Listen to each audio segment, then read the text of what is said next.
I know a lot of people have covered the size of the bolts that this motor uses, especially on the carburetor. It's a 10 millimeter socket is what you use to actually take these two bolts right here that hold the carburetor on, to take these off. And this one looks like somebody's bent it, so I'm going to have to use a 10 millimeter wrench. Now there also is another person that I'd like to mention, T-Man Go-Kart channel. He's a great guy. Go check him out. Also check out Redbeard Garage. Him and Lonnie, they do a lot of go-kart work. They're currently working on 3 or 4 projects at once. One of them is a 4-seater garage, a 4-seater go-kart that he is currently working on. He's also working on like a Stingray bicycle that he is currently turning into a chopper. He's building one, and Lonnie is going to build, or Lonnie's going to help build his. I can imagine Redbeard's probably going to be doing a lot of work, but we'll see. Now I'm curious to see the 4-seater that they're currently working on. I want to see it actually up and running. He's going to use a Predator 420 cc engine. I'm not sure, but I think he is actually going to wind up taking a governor out of that engine. It's going to be for his kids, so I'm pretty sure he will. And he'll also have it dialed down where, you know, they'll have a lot of torque but not a lot of speed for the kids, which is actually a good thing. As you can see, the carburetor now is just ready to slide right off.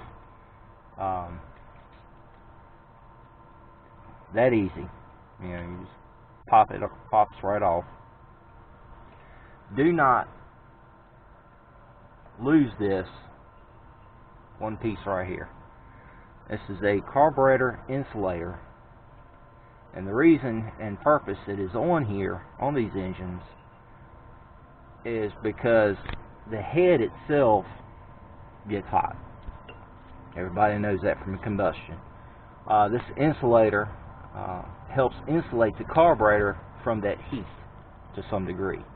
It also helps with the cold air coming in and the gas mixture for better compression. Now these engines usually run about an 8.5 to a 9 to 1 compression. Most of them are 9 to 1, especially the Predator engines run a 9 to 1 compression. These aftermarket Honda engines, all of them run that. Now, your actual Honda engine, I think, runs a 9.5, so it's not much difference on that part. When Honda's had their patent released, when it expired, that's when, you know, China jumped in and started, you know, manufacturing replicas of these engines. The reason why you didn't see a whole lot of Chinese mini bikes, mini dirt bikes, things of that nature until that patent ran out. Now the market's done exploded with them, and you can pretty much find them everywhere, including junkyards and places like that. Lovely spider. And if some of y'all wonder, that's what I would consider a spider kiss. You just give him a quick burst of air and he's gone. I wouldn't necessarily say give a spider a kiss. You might wind up having your lips being removed.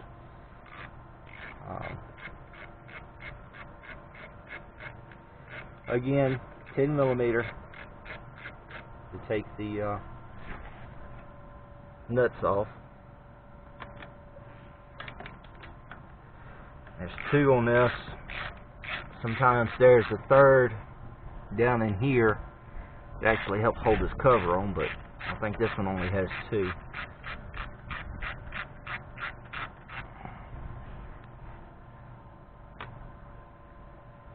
And if you flip your choke and your gas feed to about the midway point, maybe a little bit further than the midway point, this should slide pretty much right off with no problems. I also have a video on the 420 Predator engine, the governor removal, on how to take the side cover off and actually remove the governor. Now this one still has the governor, as you can see. There's the governor arm. The governor itself is down on the inside of the engine, keeps you from over revving it and throwing bits and pieces of the motor all over the place once it explodes. Now, when you do take the governor out of these motors, you will have a tendency of hearing what they call valve float if you don't have the upgraded valves in them. I've seen Redbeard, I think he put in 18-pound valve springs.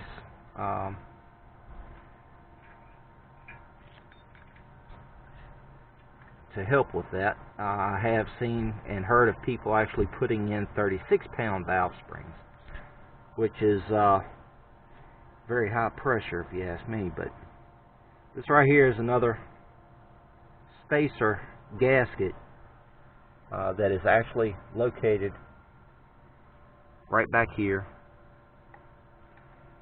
and it helps divert the air in the direction it needs to go. So don't lose these. If you do, you can find them on eBay. They're not too awful expensive. I think you can get 2 or 3 of them for like $10.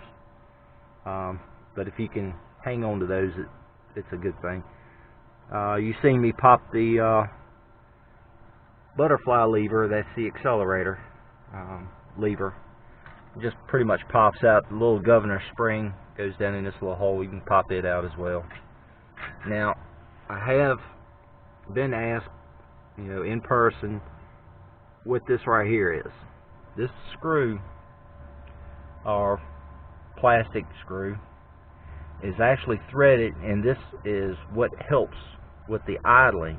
If it's idling too low, twist it in, turn it to the right with the motor running, and you'll hear the RPMs of the engine actually pick up a little bit. If it's idling too fast, turn it to the left. It screws it out and reduces the RPMs on the engine till you get the idle down to pretty much where you want it, where it's not engaging the centrifugal clutch if you're using that, or the torque converter. It keeps it from actually engaging the torque converter when you first try and crank it. If you don't have somebody sitting on the go-kart / mini bike or whatever you have your torque converter on, and your RPMs are set a little high, you go to crank it, you're liable to find yourself watching your go-kart or mini bike take off across the yard with nobody on it.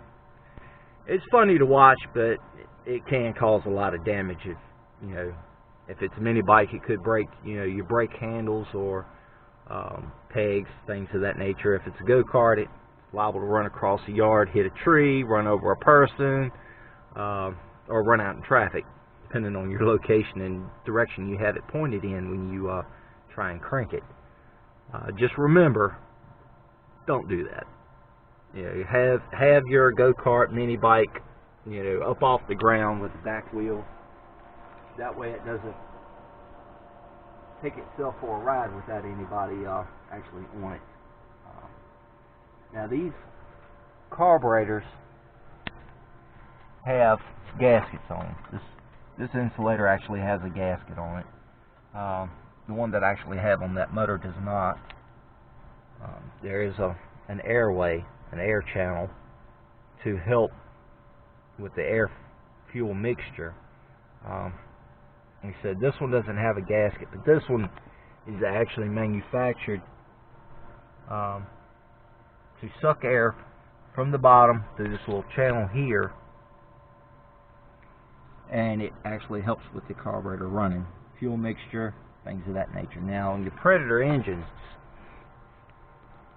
you notice when you take the carburetors off of them, they don't have this set screw. This is more of a fine tune for your air fuel mixture. You find it's running a little rough, they do give you on the Honda engines a way to kind of control it a little bit to help adjust it. This carburetor is kind of filthy, but for testing purposes only, as Cars and Cameras and Redbeard would say, we'll just run it like it is. It ran fine when it was on here, so we should be good. Now the butterfly, which is here, now this is the back side of the carburetor, this is the front side, this is the side you normally see, and this is also the side that your choke is on. Now this butterfly controls the choke when you're first starting it. This one is what actually causes the engine to rev. So if you don't have a throttle cable hooked up to this, it's liable to crank up and open wide up, and then you got a motor running wide open for no reason. So definitely make sure you have your connecting rod, throttle cable hooked up to this. Make sure it is actually set in the right orientation. As with this adjustment screw,